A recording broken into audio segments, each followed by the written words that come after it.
જાલોદ નગરમાં ઉનાળો ચાલુ થતાં જ પાણી ઓછું આવવાની બુમરાણ, ટેન્કરથી વેચાતું પાણી લાવતા નગરજનો। જાલોદ નગરપાલિકાની સામે જ નળનું પાણી ખૂબ ઓછું આવવાની બુમરાણ ત્યારે રહેતા સ્થાનિકો કરી રહેલ છે। ઘરની બહાર નગરપાલિકા દ્વારા પાણીના નળનું જોડાણ પાલિકા દ્વારા આપવામાં આવેલ છે।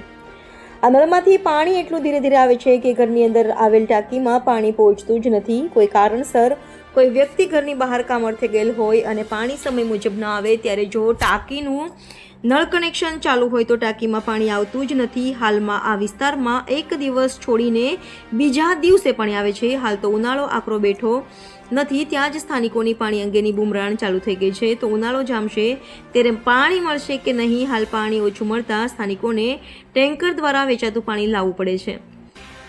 આમ સ્થાનિકોને રૂપિયા ખર્ચીને પાણી લેવાનો વારો આવેલ છે। હવે જોવાનું રહ્યું કે નગરપાલિકા આવનાર સમયમાં આ સમસ્યાનો ઉકેલ કેટલા દિવસોમાં લાવશે। નગરપાલિકા બહાર અને આ સોસાયટી બહાર હોસ્પિટલ આવેલ છે, ત્યાં બહાર બેસેલ દર્દી અથવા દર્દીના સગા સંબંધીઓ જાહેર રસ્તાઓ પર જેમ તેમ થૂકી નાખે છે, જેથી ત્યાંથી નીકળતા લોકોને ભારે હાલાકીનો સામનો કરવો પડે છે। તેમજ હોસ્પિટલ બહાર બેસીને પાન ગુટખાની પિચકારી મારનાર લોકો જોયા વગર થૂકી નાખે છે, જેથી કોઈ વાર મંદિર કે પોતાના કામ અર્થે જનાર લોકોના કપડાં પણ બગડી જાય છે। એક જ વિસ્તારની આ ત્રણ સમસ્યાઓમાં જોવાનું રહ્યું કે પાલિકા કેટલી સમસ્યાઓ દૂર કરી શકશે। વિપ્ર પંકજ પંડિત, જાલોદ। અમારે ત્યાં પાણી પણ 2 દિવસે આવે છે, એક દિવસ છોડીને, અને એ પણ ફોર્સમાં નથી આપતા। અમારે પાણી પૂરતું ભરાતું નથી, તો અમારે ઉનાળા પહેલાં જ આવી સમસ્યા હોય તો ઉનાળામાં શું કરીશું અમે? અમારી સમસ્યાનું કંઈક નિવારણ કરવા માટે અમે નગરપાલિકામાં 2-4 વખત લેખિત પણ આપી છે, પણ એ લોકો અમારી કોઈ વાત સાંભળવા તૈયાર જ નથી। એનું નિવારણ થવું જોઈએ। આપનું નામ? લતાબેન ભાટિયા। આ જાલોદ નગરપાલિકાની સામેની સોસાયટીમાં ગલી નંબર 2 માં અમારે ત્યાં ઘણા દિવસથી સ્ટ્રીટ લાઇટ પણ બંધ છે।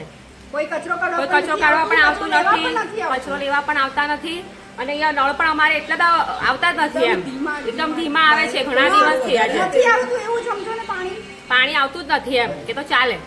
અને અમારે અહીંયા દવાખાના આગળ જે બાળકોનું દવાખાનું છે ત્યાંથી અમારે રોજ અવર જવર કરવી પડે છે, તો ત્યાં એટલી બધી ગંદકી હોય છે, થૂકેલું હોય, પાણી પિચકારીઓ હોય, બધા ગળફાણ પડેલા હોય, તો અમારે જવું ક્યાં એવી રીતે ચાલે? અને ઘણી બધી ગંદકી હોય છે, એના લીધે અમે બધા હેરાન થઈ જઈએ છીએ। તો આનું કંઈક નિવારણ માટે અમે નગરપાલિકામાં ઘણી વાર કીધું છે, પણ કંઈ નિકાલ આવ્યો નથી।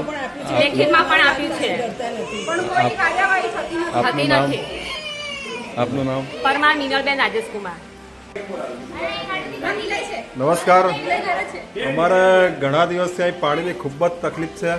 પાણી તમે કદાચ હમણાં જોયું હશે, અહીં આવ્યા તો બિલકુલ નદોડી પડે છે। હવે 2-3 વખત મેં વિડીયો પણ જે નળ આપે છે એને પણ મેં વિડીયો મોકલ્યા, અમારા કાઉન્સિલરને પણ વિડીયો મોકલ્યા, એ લોકોએ પણ નળવાળાને રજૂઆત કરી છે।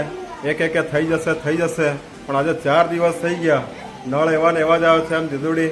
પાણી પણ એટલું બધું ધીમું આવે છે કે અમારે જે વપરાય એના કરતાં ઘણું ઓછું આવે છે, અને એના કારણે અમારે બહારથી પાણી લાવીને એને નખાડવું પડે છે।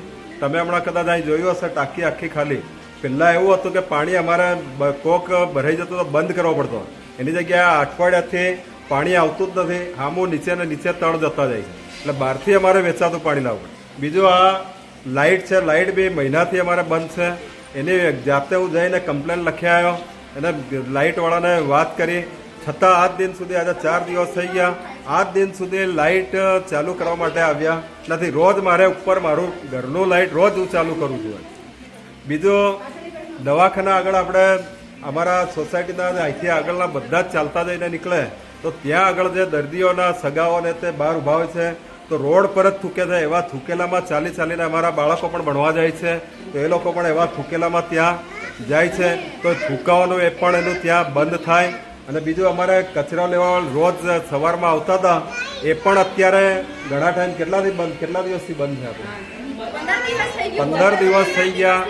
15 દિવસથી અમારે કચરો લેવા પણ આવતા નથી, તો અમારે ગાડીવાળો ક્યારે આવે, અમે ઘેર હોય ના હોય ત્યારે આવતા હોય, તો કચરો કેવી રીતના નાખવો એ પણ અમારે પ્રશ્ન થાય છે। અને દુઃખની વાત એ છે કે નગરપાલિકા સામોસામ છે અમારે, આખી નગરપાલિકાનું આખું સંચાલન આખું નગરનું અહીં થતું હોય ને એની સામેની જ સોસાયટીમાં આ હાલત છે, તો બાકીની સોસાયટીમાં શું હાલત હશે વિચારવાની વાત છે। આપનું નામ? રાજેશભાઈ પરમાર।